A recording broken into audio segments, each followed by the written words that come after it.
ciencia. Muchas gracias por venir.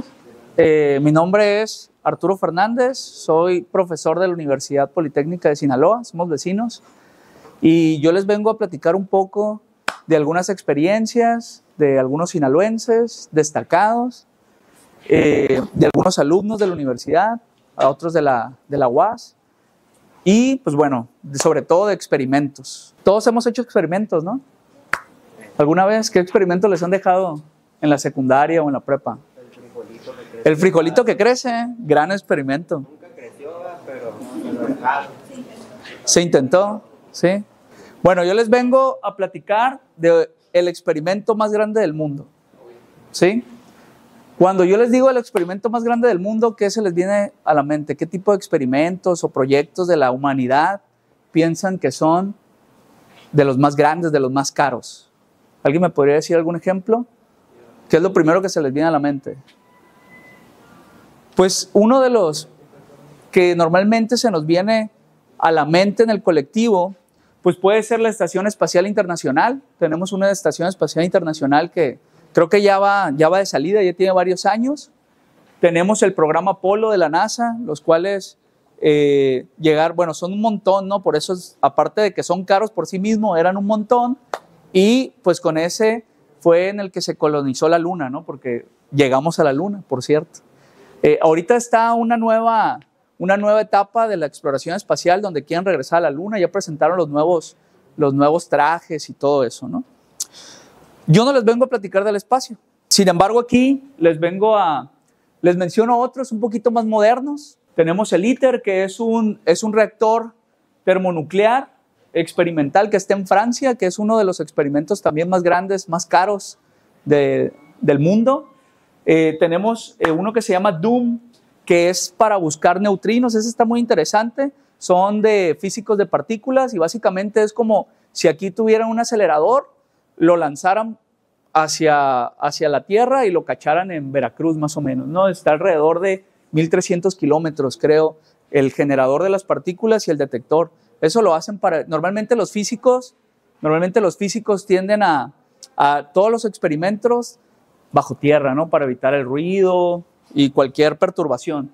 Aquí podemos ver el interior de la cámara que detecta neutrinos. Tenemos una persona nadando, bueno, en una balsa de agua súper pura, muy pura, son alrededor de 5000 toneladas de agua muy pura, con un montón de detectores, como ven la pared llena de detectores de oro, ¿no? Por algunas características que el oro ofrece para la detección de los neutrinos. ¿Alguien ha visto esta imagen? ¿La había visto antes? ¿Qué es? Mencionan que podría ser la foto más importante de la humanidad o de la ciencia. Y uno dice, bueno, pues qué baja resolución para que sea una foto tan importante, ¿no? Este se dio a través de un proyecto que se llama EHT, o Telescopio de Horizonte de Eventos, que básicamente es un arreglo de telescopios donde el más grande está en Puebla, es el telescopio milimétrico, y hay un arreglo también que es muy grande que está en Chile. Sin embargo son varios y el de Puebla es el más grande. Sin embargo son una red de telescopios que juntaron información del cielo y a través de algoritmos muy importantes pues dieron como resultado esta fotografía que todos pues, los físicos sabían por observaciones que había un agujero negro. Sin embargo pues nunca se había captado de esta manera, ¿no? ¿Vieron la película Interstellar? Sí. Pues luego llegó Christopher Nolan y nos puso que si se fijan tiene pues se parecen, ¿no? Creo que le quedó mejor a Christopher Nolan. Esta es una simulación, en la película se dio una simulación científicamente muy válida. De hecho, creo que el que lo estaba asesorando ganó el Nobel, ¿no? Ganó el Nobel. Esa simulación está publicada en artículos científicos. Por otro lado, tenemos el James Webb, que es el telescopio que suplió al Hubble. El Hubble creo que tenía algunos espejos de 2 metros, ya llega casi a los 7 y costó un dineral, sobre todo porque mandar el telescopio al espacio pues aumenta 10 veces su costo, ¿no? Y está muy enfocado en ver en otras regiones como el infrarrojo para alcanzar a ver más lejos a través de diferentes tipos de de perturbaciones que pueda haber en el espacio. Y bueno, puse también uno de biología muy importante, sobre todo porque aquí está mi amigo Jonathan, que es de genética humana. El proyecto del genoma humano también ha sido una de las colaboraciones más importantes, más caras, y que eventualmente van a ir permeando cada vez más y más en la salud y la calidad de vida de las personas, ¿no? Pero yo les vengo a platicar de uno que es el más grande, por lo menos en dimensiones, a lo mejor no sé si, bueno, en costo hay unos que, y luego aparte, como unos hicieron tiempo atrás, pues la inflación y todo eso es difícil calcularlo. Sin embargo, les vengo a platicar del Gran Colisionador de Hadrones. ¿Alguien ha escuchado hablar de él? ¿Ni idea? Bueno, pues el Gran Colisionador de Hadrones se inauguró el 10 de septiembre del 2008 y básicamente es una circunferencia de 26 kilómetros y medio, un tubo de 26 kilómetros de diámetro, perdón, de circunferencia, enterrado un promedio de 100 metros bajo tierra, ¿sí? ¿Qué quiere decir? En algunas partes, como está en Suiza, unas partes está en Suiza y otra parte está en Francia, es decir, la circunferencia atraviesa la frontera, pues algunas partes están más altas, ¿no? De hecho, ahí tienen los montes Jura, aquí se ve, por ejemplo, Ginebra, ¿sí? Y se ve Suiza y se ve Francia, ¿no? Y se ve cómo el Gran Colisionador está enterrado. Como les digo, los físicos tienden a hacer sus experimentos bajo tierra con la finalidad de que no haya perturbaciones, ¿no? Básicamente lo que hace es acelerar partículas y recorren la circunferencia de 27 kilómetros, 11.245 veces por segundo, a una velocidad del 99.9999991% de la velocidad de la luz, ¿no? Recordemos que en el vacío nada puede viajar en el vacío, ¿eh? Nada puede viajar más rápido que la velocidad de la luz, ¿sí? Ya en otros medios sí se puede, de hecho ahorita les vamos a poner un ejemplo, ¿no? Y bueno, consta de bobinas en un estado de superconducción. ¿Qué quiere decir? Que están enfriadas, hay criogenia. Toda la circunferencia está criogenizada, está a menos 193.2 grados centígrados con la finalidad de que no haya resistencia al paso de las partículas, ¿no? Ya cuando un conductor se enfría a ese nivel, pues bueno, tiene características muy interesantes como levitación magnética y un montón de aplicaciones, ¿no? Y bueno, se generan alrededor de 600 millones de colisiones por segundo, es decir, en un segundo 600 millones de veces chocan partículas y generan información, y ahorita nos vamos a adentrar un poquito más en eso, y anduvo costando alrededor de 5.000 millones de euros, ¿sí? Pues imagínense una feriecilla, ¿no? Tener que cavar y aparte meter tanta tecnología, pues se hizo de bastante dinero, ¿sale? Esto es como si en Mazatlán pusiéramos en el centro una línea hasta alrededor del Upsin, por estos rumbos, y pues tuviéramos una circunferencia así, ¿no? Equivale a casi todo Mazatlán, ¿no? Pasando por parte del mar, Urias, la Isla de la Piedra. Entonces es bastante grande el proyecto. ¿Y de qué trata? Pues bueno, todos sabemos que todos estamos formados de átomos, ¿no? Y durante mucho tiempo se creyó que el átomo era indivisible, lo que nos dicen en las clases. Conforme fue pasando el tiempo, pues se empezaron a dar cuenta que había partículas subatómicas y aparte muchas más partículas, ¿no? Que simplemente las que se interactuaban con la materia. Pues básicamente es como si tuviéramos dos carros nosotros y no los pudiéramos desarmar, simplemente los observamos. Entonces la lógica de los físicos es, pues aceléralos y estámpalos, ¿no? Entonces, ¿qué va a pasar si lo chocamos? Pues se van a deshacer, van a salir pedazos de vidrio, pedazos de cofre, pedazos de tablero, ¿sí me explico? Y bueno, pues ya ahí los físicos entran y empiezan a escarbar y empiezan a ver pues de qué estaban hechos los carros. En el caso de la Cybertruck, pues seguramente se van a encontrar que cuando choquen pues va a salir lumbre, ¿no? Para empezar, se va a incendiar, pero se van a dar cuenta de qué está hecho el chasis, se van a dar cuenta que van a encontrar un montón de baterías, a diferencia de a lo mejor el carro de combustión interna, que pues van a encontrar un motor, van a encontrar pistones, ambos van a tener vidrios, a lo mejor unos de una calidad y otra, ¿sale? Entonces es como lo análogo de que nosotros no pudiéramos desarmar los carros, los chocamos, pero bueno, para empezar vamos a protegernos, ¿no? Los vamos a confinar, ¿sí? Para que no nos caigan vidrios en la cara para empezar. Y luego, pues bueno, vamos a ver qué pasa a muy rápida velocidad. Una cámara de alta velocidad para ver cómo se va absorbiendo la energía, ¿no? Cuando están chocando, qué partículas se empiezan a desprender. Pues si son piromaníacos, seguramente va a haber fuego, ¿no? Pongámosle una cámara termográfica para ver cuánta temperatura alcanzó ese choque, qué tanto duró incendiado eso, ¿sale? Entonces, con una cámara termográfica, pues pueden ver no solamente la temperatura que hay dentro de la cabina, sino qué parte se empezó a calentar, ¿no?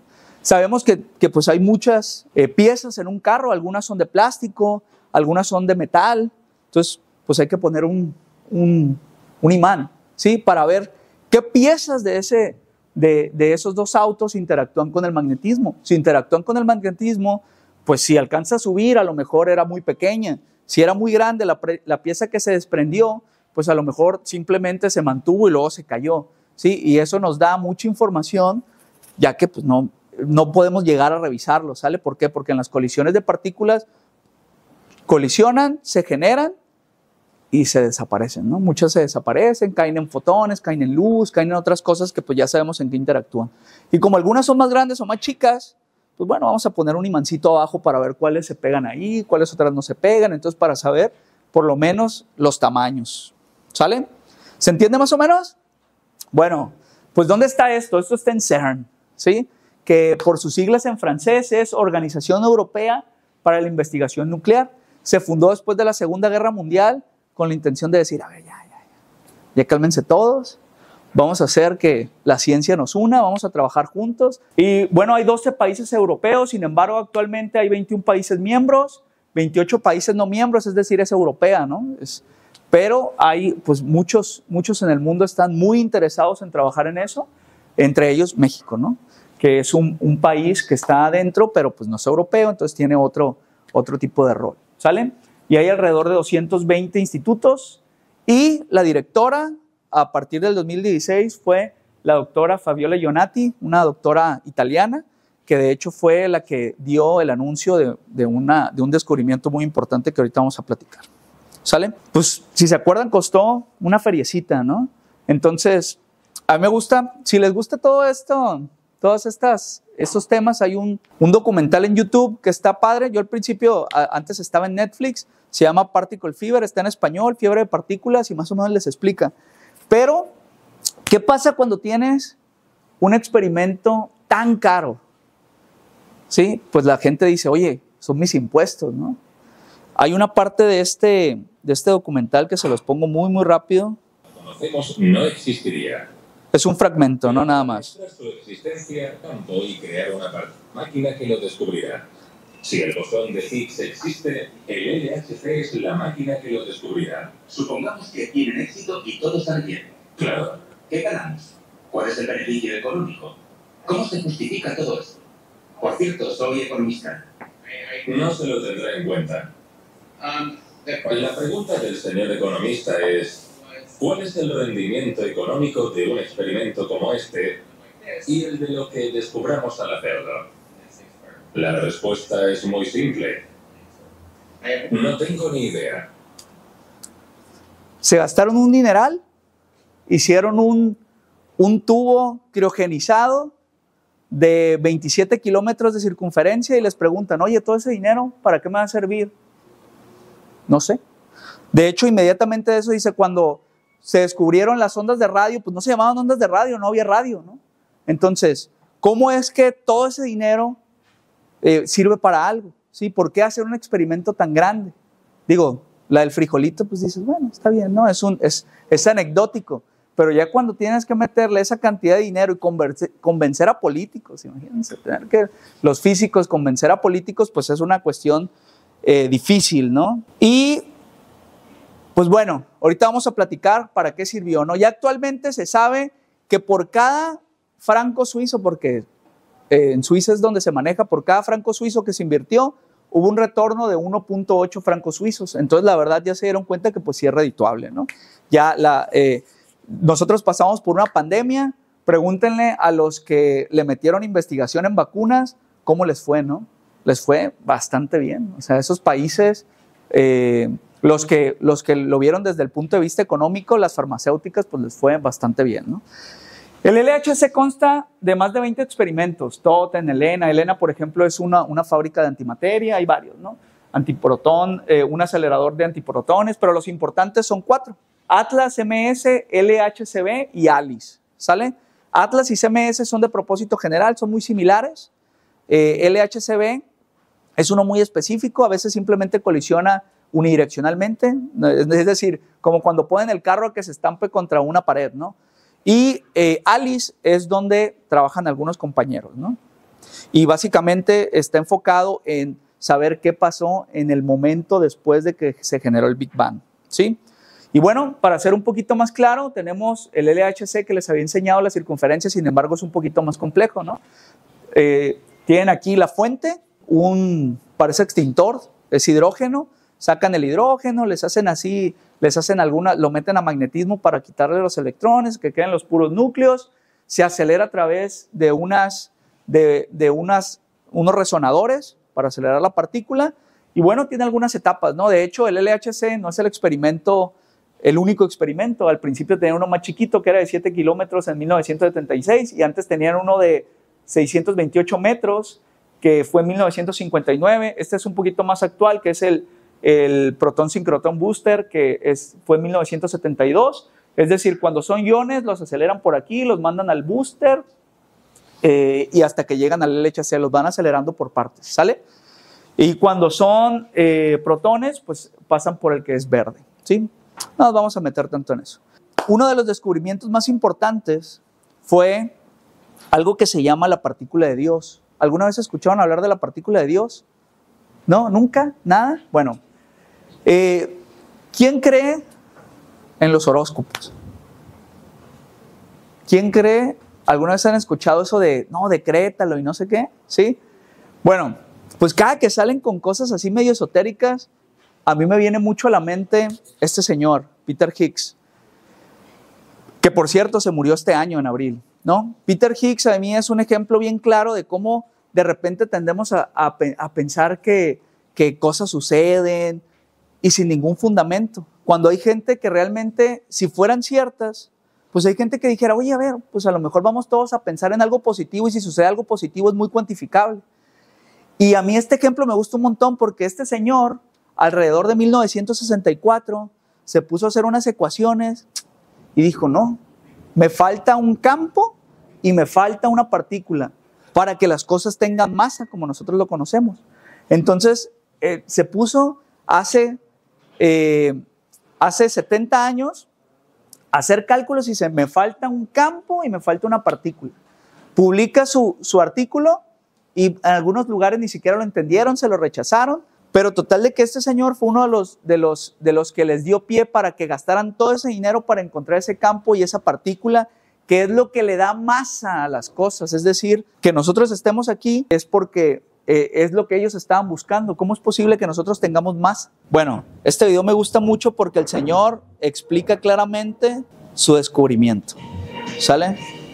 Pongan atención porque van a entender qué es la partícula de Dios.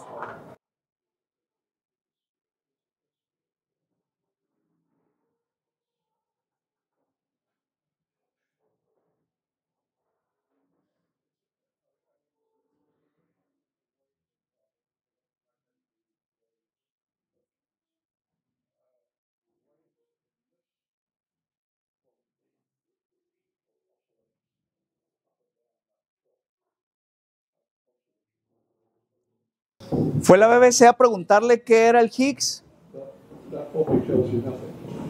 No dijo nada el señor.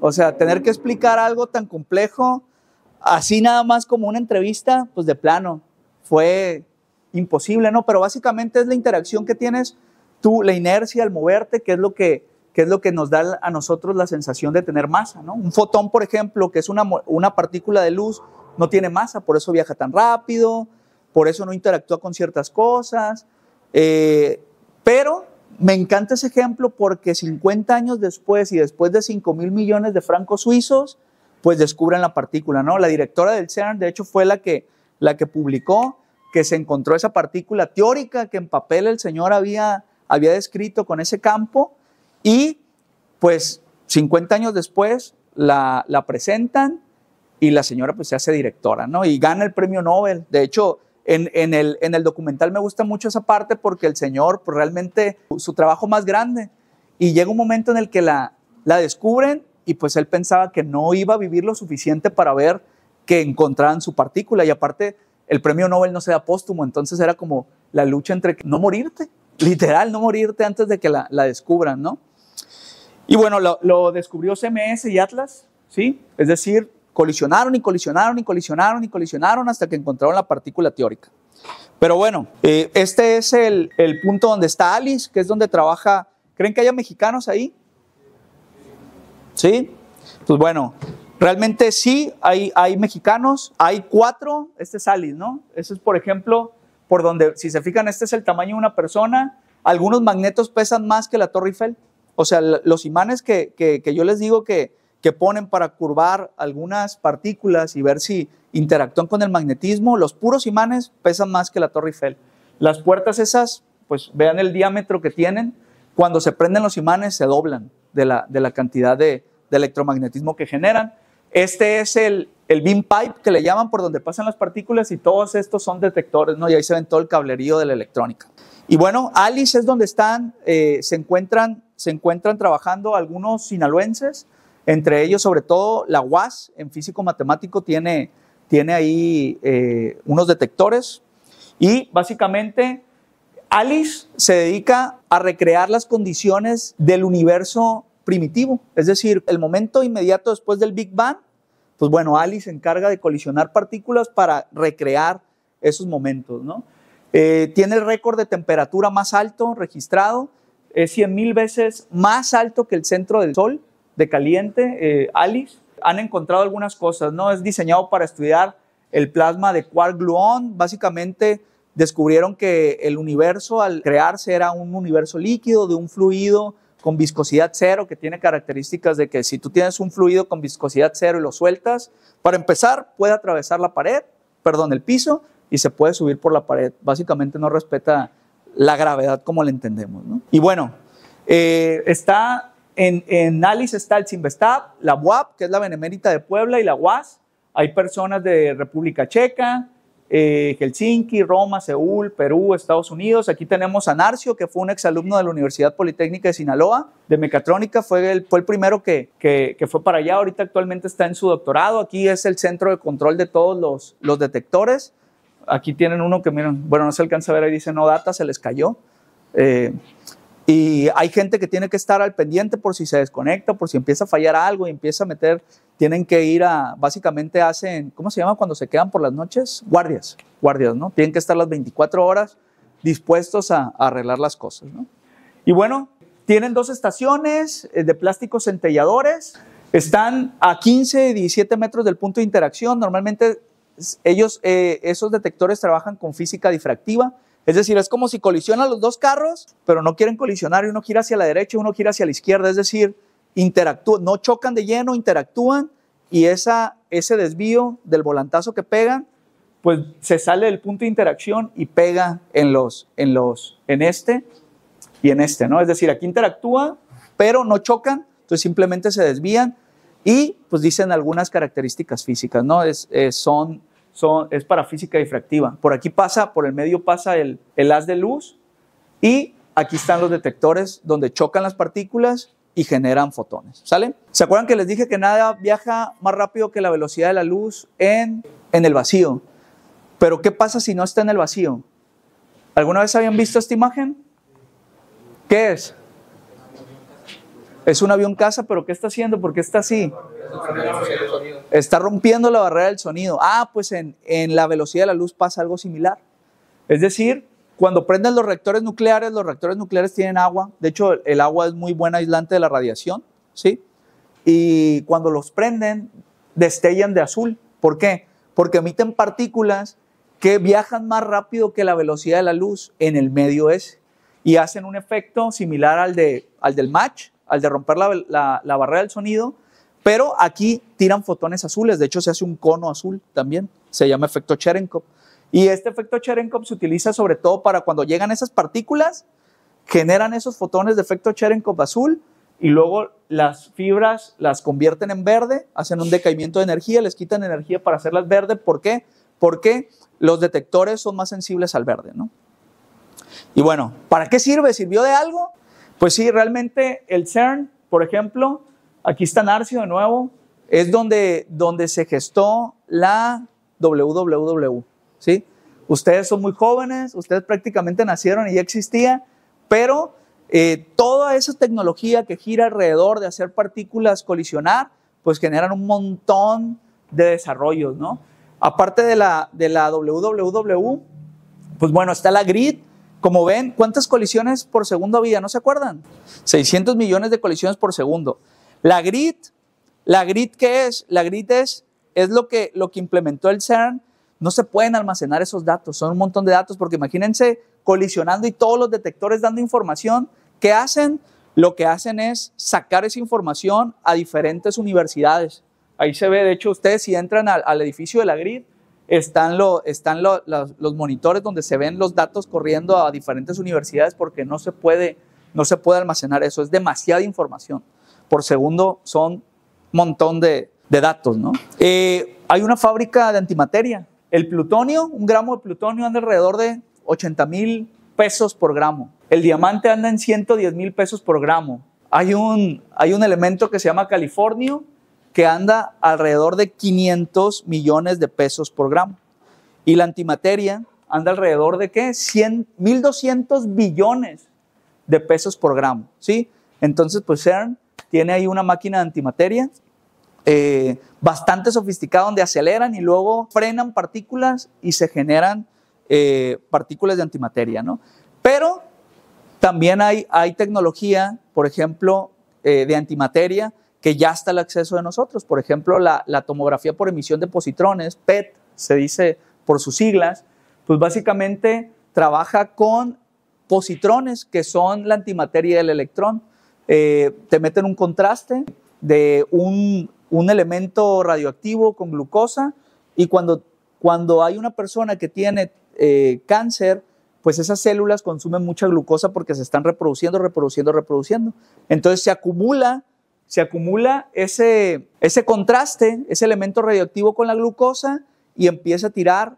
Cuando se genera un positrón, con los electrones juntan, se deshacen y lanzan fotones de manera horizontal. Entonces hay detectores alrededor muy, muy rápidos, y dependiendo la posición, es como si, por ejemplo, pusiéramos a dos personas en el centro y corrieran hacia las orillas. Obviamente que si está más a la derecha, pues va a llegar más rápido el que esté a la derecha que el que está a la izquierda. Entonces ese tiempo de diferencia te puede decir específicamente en dónde está el contraste, ¿no? Y si el contraste se acumula en una parte, pues posiblemente esas células sean cancerígenas. Otra de las cosas que salieron a raíz de generar detectores tan finos y tan rápido, pues es los rayos X a color, ¿sí? ¿Sabían que había rayos X a color? ¿Alguien le ha sacado rayos X a color? La verdad yo tampoco los he visto. Seguramente necesitas un reloj, hay un hublot suizo que se ve que trae. Yo creo que ya cuando ustedes crezcan y sean médicos, posiblemente cuando trabajen en el IMSS ya nos hayan llegado los rayos X a color, pero ya existen, ¿sí? Ya existen. Entonces, si ustedes ven los rayos X y los ponen en el negatoscopio, pues el doctor es el único que le entiende, ¿no?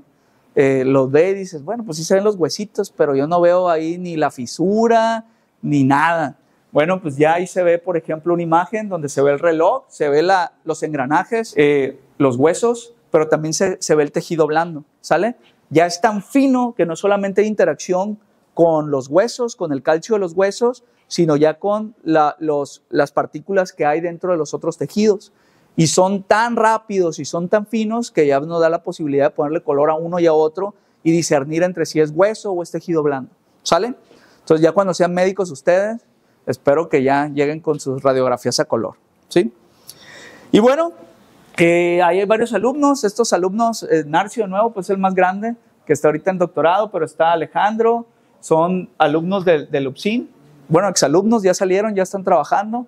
hicieron algunas cuestiones ahí, ¿no? Cuando se fueron de estancia, pues revisaron algunas tarjetas de transmisión de datos muy rápidos, había unos problemas ahí con la transmisión, caracterizaron fotodetectores, le llaman aging, de su envejecimiento, como hay mucha radiación abajo, ¿sí? Cuando aceleran las partículas, pues también por la fuerza centrífuga también salen, hay algunas partículas, de hecho cuando tú entras, es así, yo tuve la fortuna de ir, bajar, porque se les descompuso un detector a otros y aprovechamos para bajar, es muy difícil bajar, o sea que paren el experimento, normalmente lo echan a andar y ya no lo paran porque es más caro apagarlo y volverlo a echar a andar. Entonces se les descompuso un transformador y dijeron, no, pues hay que bajar a arreglar un fotodetector que andaba mal y es como, o sea, como una cosa de locos, o sea, entras a una cabina, te leen el iris, tienes que girar dos llaves. ¿Por qué? Porque no puede haber nadie, hay un montón de seguridad porque si lo prenden y hay alguien abajo, pues no la cuenta, ¿no? Emite radiación. Entonces, ahí si se fijan, pues están los alumnos abajo, aquí se ve Alice, ¿sí? Es la puertota roja que se ve. Ahí están haciendo, como hay radiación, están haciendo pruebas de envejecimiento de los detectores para ver qué tanto duran ahí abajo. Y, pues bueno, ahí les tocó arreglar un fotodetector que estaba atrás. Y aquí está la puerta, ¿no? La puerta, el beam pipe por donde pasan las partículas. Y si se fijan, está todo lleno de concreto, ¿no? Por lo mismo que es radioactivo y aparte para limpiarlo de ruido externo. Aquí no termina la cosa, ¿sí? Pues resulta que ya están planeando en un colisionador más grande que se llama FCC, que el cronograma está que en el 2025 finaliza el estudio de viabilidad. Básicamente, ¿se acuerdan que les puse aquí el colisionador de hadrones? Ah, pues bueno, ahora este es de 90.7 kilómetros de circunferencia, entonces ya ya llega, el aval está aquí, con cofradía, lo pasa por bastante, ¿no?